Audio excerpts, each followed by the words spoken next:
Hello, everyone, and welcome to another episode of You'll Never Talk Alone. I'm your host, Alex Lovell, joined today by Will Caves. Will, how are you doing? I'm good. It's good I feel like I've made an intermittent return, but I'm hopefully going to be back in the future. Going to make my way back into the starting lineup. Yeah, It's you're, going to be you're great. you're coming off of podcast injury. You said your voice was out last week, Yeah. so you're working your way back to full fitness. Had a nice sinus infection. It was fun. Yikes. Ooh, and it seemed like this game had a sinus infection because there was not a lot going on. It ended 0-0, two best teams in the land kind of canceling each other out. This was a classic game of two good teams being a little more cautious than they usually are against someone who is just as good as they are. So, Will, what did you notice about this game that really stood out compared to the other matches this season? So I listened to the game live. We were driving in the car, so I listened to it and I went back and watched it later. So I actually have experienced this full thing twice now.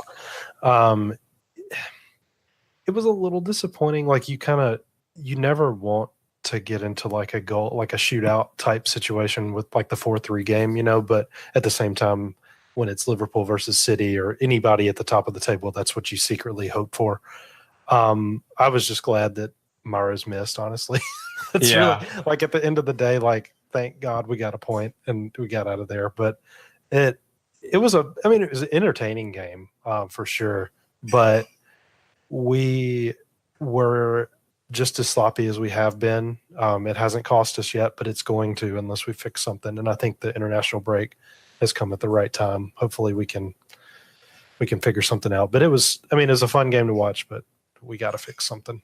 Yeah, I agree about the international break coming at the right time. Our team looks completely worn out, and it was a good game. It felt like we came close to scoring without ever actually coming close to scoring. Felt like we were dangerous kind of up until the very edge of the box, and then our lack of ability to control a ball came back and bit us. But you could really see so much of it is just sloppy mistakes. It's the lack of just focus and lack of execution. I think it was most evidenced by every time Lovren or Van Dijk had the ball, they just kind of stood with it Mm-hmm. for a good 45 seconds or so, just kind of waiting for someone to move. And no one really did, so they just kept passing it back and forth between each other and Allison. And it kind of summed up the 0-0. But we've been talking a lot about the midfield. And did you think that the midfield improved, stayed the same, got worse? I I hate that we lost James Milner. I think it changed the game for nothing against Henderson, or sorry, nothing against anybody else, really anybody else that played.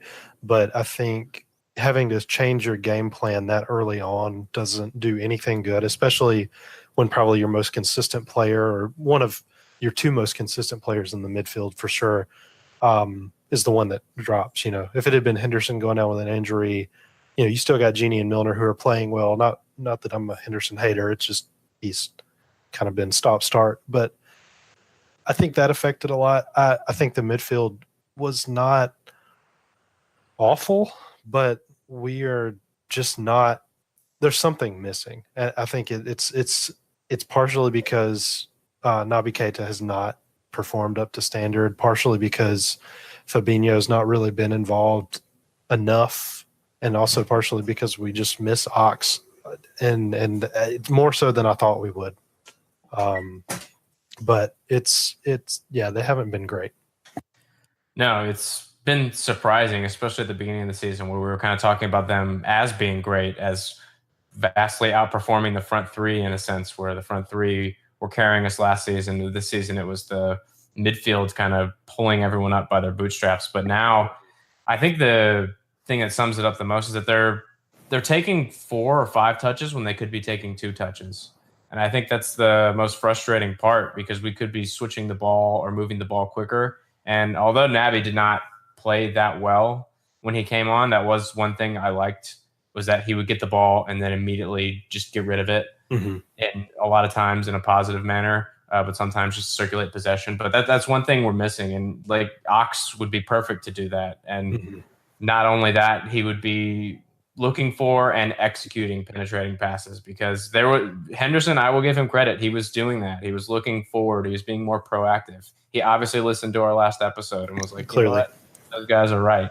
So I'll give him credit. He was more advanced in his thinking this match. But if we had better individual performances and unified performances from the midfield, I think we win this match, because they sat off of us a little bit more, and there was more space than we saw against Napoli, and that was what we could exploit. We just didn't, because we were sloppy and tired.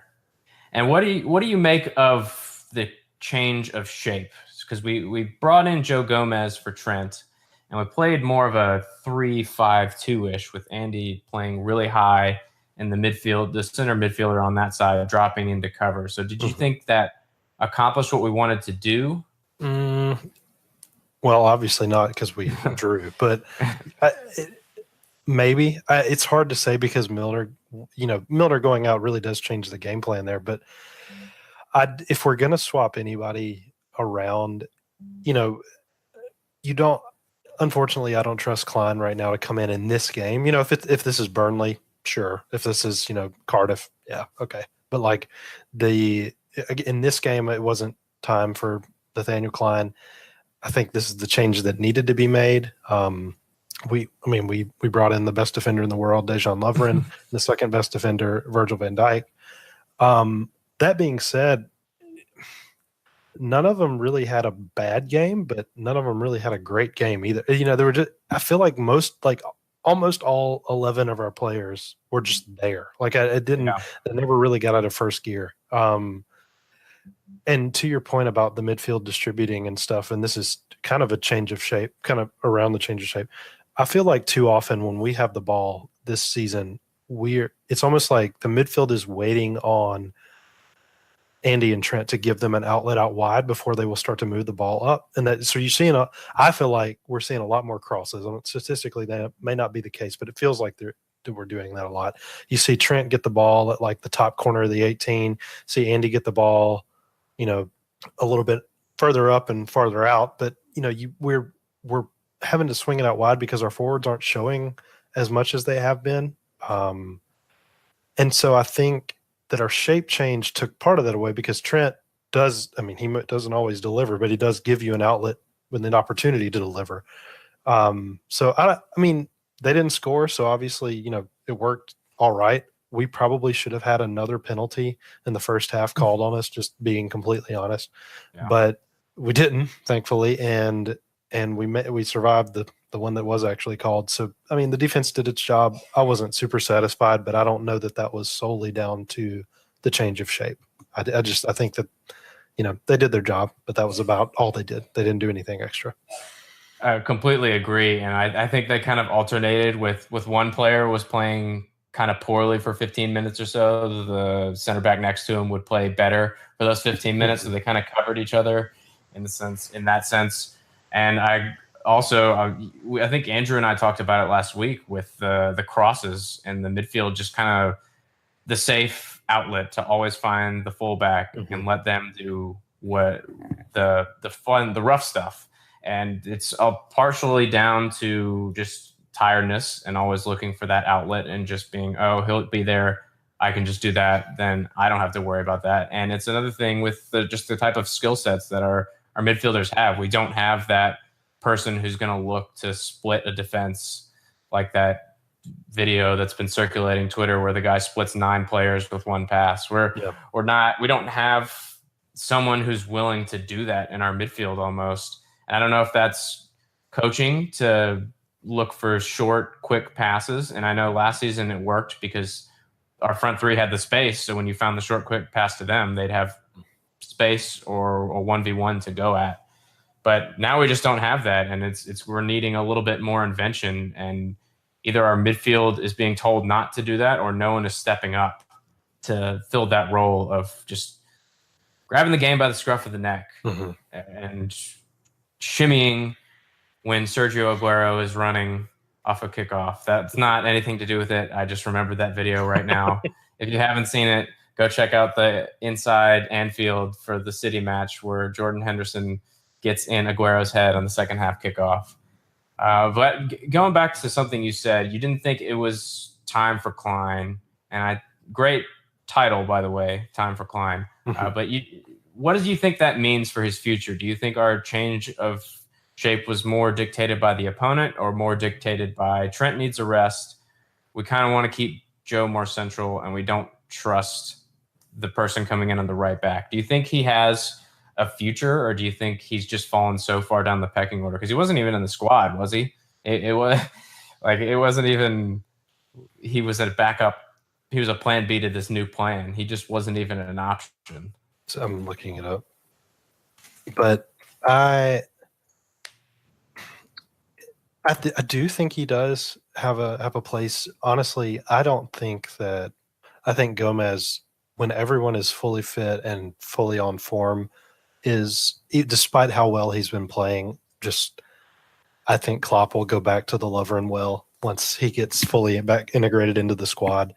I think Gomez is our number 3 center back, which is he's going to play all the time, but I think it's only for City that you see that change happen, unless we see an injury crisis or something. Like I think any other game, Klein can do a job. He's good enough. I think he's a good backup to Trent, and that's not a huge loss in quality. If he's willing to continue playing that role, I don't see why he wouldn't stay. I mean, we don't really have anybody else. So, I mean, it's not, you got Joe, but like he needs to be getting center back minutes because obviously he can do it and he's playing well at center back. So, I mean, I think you keep him just out of necessity, if nothing else, but also, with the, understanding that, he gets 20 appearances a year in the cups and then, sparing, starts and, some sub appearances. I think he's good enough for sure. That may be some nostalgia, but I was always a fan of his when he was fit before last season. So I do think he does. Yeah, he was a great player before he got hurt. He was one of our more consistent performers. And luckily for him, according to FIFA, he has a great backup career option as the starting right back for Leverkusen. In my manager mode season, he starts there, finished second in the Bundesliga. So good for digital Nathaniel. And it'll be very interesting to see what happens when if Lovren gets fully fit and we have 3 center backs fully fit. What do we go with? And I'll give us major props as well. Usually when we play 3 center backs, we concede and look terrible. But that when I'm talking about that, it's usually to try to preserve a lead that we then really blow. Yeah. So maybe we've learned. Maybe from now on, our 3 center back setup will not be so nerve-wracking. But coming to the midfields, you mentioned James Milner getting injured. Does this present a good opportunity for a change of shape, a change of idea with what we want to do to the midfield? Because we've beaten this dead horse enough. Our midfield looks like crap now. We've got Shaq sitting on the bench, new birthday boy Shaq. We've got Naby potentially injured, but potentially fit. I think he trained by himself today on international duty. We've got Fabinho to come in. We've got Lallana coming back to fitness. So with Milner out, what are you thinking that we're going to see? Well, looking at our fixtures, right? We've got Huddersfield, we've got Red Star, we've got Cardiff, and then what they estimated he'd be out for a month. So that puts us maybe him coming back as soon as the Arsenal game. We've got a favorable run of fixtures where we don't really need. I mean, Milner's always great to have, but we don't desperately need him. You could, I think, see, a Lallana maybe against Cardiff or something like that. Or, we've got enough stopgap players to fill. Maybe you see Genie push up a little bit more with Fabinho behind. On that note, I do think this is Fabinho's chance. If he's going to seize it, it's now. Because he's going to get to play, and he's got to take it. And I think he's good enough. Whether he's up to speed with the style of play, that remains to be seen. He didn't look great against Chelsea. He didn't look bad. He just didn't look like he should displace anybody that was starting ahead of him. But if he's going to, really claim his chance, it's now. I don't think he's necessarily going for Milner's spot, but if Fabinho is going to get in, it's Henderson's expense probably, and so he's got to show that he can do that job now because Henderson will be pushed up a little bit. I think Fabinho is further back. He's definitely a player that we need right now. The type of the asset that he is, he would be someone that would be extremely helpful, especially against teams that are more than likely going to just sit back and let us come at them for 90 minutes because they have no hope of competing. So we're going to need someone of his abilities. And I would like to see, if they're all fit and if we trust them enough, something like a Fabinho, Naby, Shaqiri midfield. We tried Shaqiri at the attacking mid against Southampton. We were up, but that changed at 45 minutes. We don't know if that was because we just didn't like it or because we wanted to hold down the lead. But there's a lot of options that we could try, but we got to do something, I guess. And now is the time to try it because we're going to be playing against really bad teams for once. And so we want to give these combinations a chance to flourish, give some on-field relationships a chance to blossom. And if we need to tweak something like we did against City, we can experiment with that with all the players we have. And I noticed you kind of, when I mentioned those three, you don't think those three would gel together? I just don't see. That's just like those three playing in midfield is like we need a goal to advance. Like, it's tied on aggregate or something. You throw one of them on late. I could see some combination of those three and Genie if you're going to play like that. Like, Fabinho, Genie, Shaq, Fabinho, Genie, Keita, something like that. I just don't think you throw caution that far to the wind and play Shaq and Naby because Shaqiri's not going to track back as well as any of the rest of them. And the way Fabinho's been playing, he's not going to be able to cover for, Shaqiri's defensive weaknesses. So, I mean, we'll see. I don't – that's a good FIFA lineup, but I don't know that we'll see it. I'd be surprised. Of course, that probably means we'll play it against Huddersfield. But I'd be surprised. I would not be shocked to see – to see a midfield three of like Henderson, Naby, Genie for a couple of games at least. Maybe against Arsenal, that's the midfield we go with. Red Star, who knows? Cardiff, really, in Huddersfield, who knows, really? But I think with Milner out, that's our best midfield, and I would not be shocked that if as long as he doesn't have another back spasm, I think that's our. I think Naby just slots in where Milner was, and you go from there.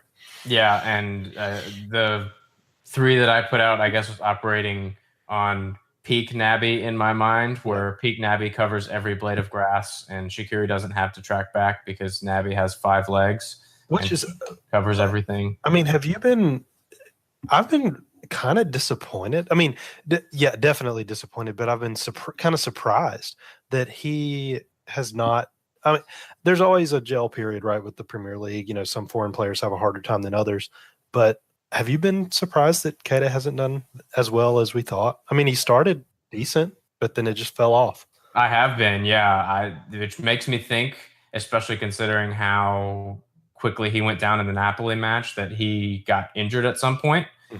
Because we're seeing a shell of the Naby that has just been bossing Germany the past 2 seasons. Even when he wasn't playing that well last season, he was still one of the best midfielders in the league.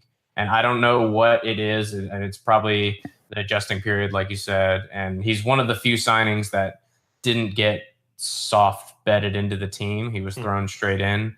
And he, over the course of his career, he's not been a player that's really been rotated. So I don't know if that comes down to him not understanding fully what Klopp wants him to do, or there's just kind of this plague of midfielders not playing outside of themselves, because we've seen it with all of our other midfielders, that something about the way our midfield is set up, they don't take risks, they don't take chances, they play very cautious most of the time. And yeah, it's weird. And I've been singing his praises since we signed him, but it's not how I saw this unfolding. And it's disappointing in a sense, but also we haven't conceded when he's been out there in the midfield. So can't complain all that much, I guess, but I definitely expecting more, and we'll get more, surely. But hopefully it comes sooner rather than later, because he's got all of the qualities that we need in a top midfielder, Oh and yeah. it's strange that it hasn't really clicked. Well, you've seen flashes of it. I mean, I forget who we were playing that the turn and pass. Against Palace. Yeah, was it Palace? Yeah, that turn and pass was just disgusting. And he's done a couple of things like that where he he moves almost like Eden Hazard does with the ball, like he kind of skis and he just blows by people. But he hasn't been taking people on as much. I feel like when he gets the ball, he's almost nervous. Like he lingers on the ball too much. I mean, despite your example where he did move the ball a little bit quicker in the City game, yes, but in the other games that he's played, he's been a little bit more, a little bit slower, a little bit more just tedious, maybe waiting for the right ball, which hasn't been coming. But I wonder how much of that is him maybe nursing an injury and how much of that is also our forwards not playing well at all. Yeah, that's definitely a big part of it. And it's probably a big part as well, the people around him, because the options he's getting from his two fellow midfielders are pretty much laterally or back. Mm-hmm. And then the forwards are either showing wide or all bunching inside and just getting caught up with each other. So you're definitely right about that. But I don't know. He was never one to be overly cautious, and now he is. And yeah, the only things I can think of are he's not comfortable yet with the team, which would be a little surprising considering Sadio's like his best friend, and he's been there since the start of preseason. Or that he's nursing an injury, which has a lot of signs are starting to point to, but you never know. Or there's just something going on with how we're setting up our midfield overall, because it's not just him that's not playing well in the midfield. It's pretty much everybody. Yeah. So I think it's probably a combination of those factors. But we've got a fortnight to settle that, and hopefully he doesn't get hurt. And I know, like I said, he was training alone today, but hopefully that's just precautionary. Yeah, and he was not one of the players from our team that was nominated for the Ballon d'Or, but our front three and Alisson were nominated. Will, how deserved is this? Please put a number on that. Please quantify that. Well, it's a 30-man list, right? So yes. Are they all four in the top 30 players in the world? I think with the way that they do the selection, yes. I mean, it's basically because it's not. I mean, it's European, I guess, not really the world, but I would say that in their respective positions they are. This is the kind of award that I could easily see Firmino getting slighted for. But I was happy to see him. You kind of knew Salah was going to be there. I'm really happy for Mane though, because he came in such a strong start, and then once Salah got here was completely overshadowed. Even though he had a really good season last season, he hasn't really been making the headlines as much, even though he's been playing until recently really well. So I was happy to see them.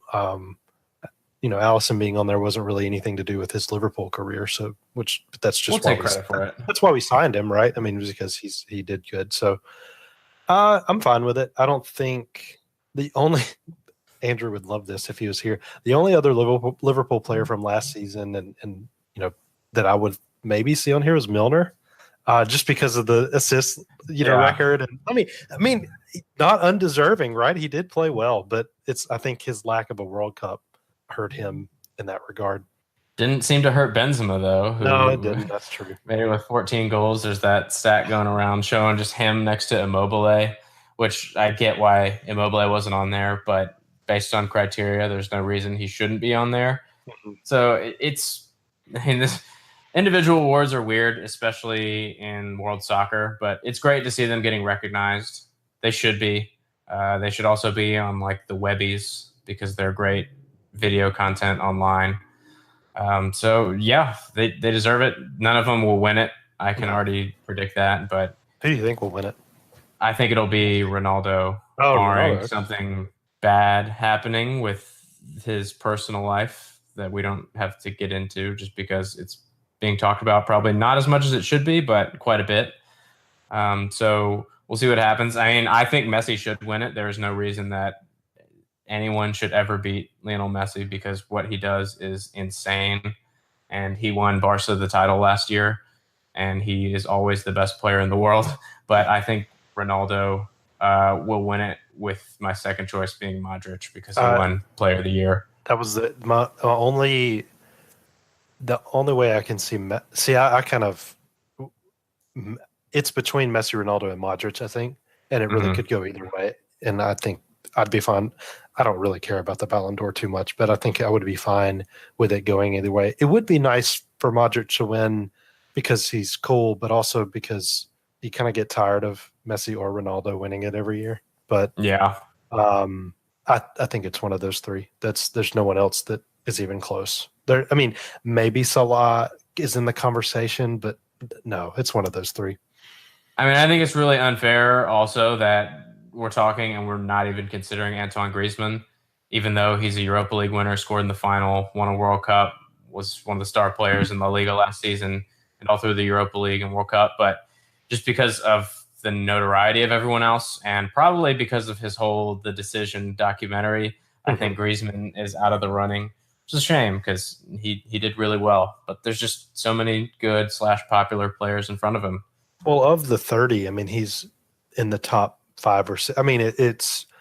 I think if you're ranking them, it's the top 3 in no particular order: Messi, Ronaldo, Modric. Then it's, in my opinion, over the last year, Salah, Griezmann, Hazard. In the top. It's the top 3 in no particular order, then the other 3 in no particular order, and that's just how I see it. And so he's in the conversation. I just can't see him. Unfortunately, it was the Europa League, and I think that's where he starts to lose credit. For sure. Well, listener, tell us who you think will win the Ballon d'Or. Tell us who you think's to blame for all of our midfielders being crap. Who tell us who's to blame for everyone being tired. And we just want to hear anything from you. Let us know. It was great to hear feedback. I put something out there about Lars Stindl being a potential backup for Bobby at some point, and there were a few people that didn't seem to be on board with that. So we do love hearing from you, but if you disagree with me, I hate you. And that'll do it for us this week. We'll probably come out with some more content coming out soon. We got a preview episode for the Huddersfield match coming out next week, and hopefully, Will, you will be there to give us your analysis and let us see your beautiful face. Hopefully so. I hope that my absences are done and I can be here more often. I appreciate you not, dropping me in the transfer window. I'm glad to come on for a second season. Yeah, you got to earn that contract, and I think you did. Well, thank you. I appreciate it. So thank you, Will, and thank you, listeners. Talk to you later. See ya.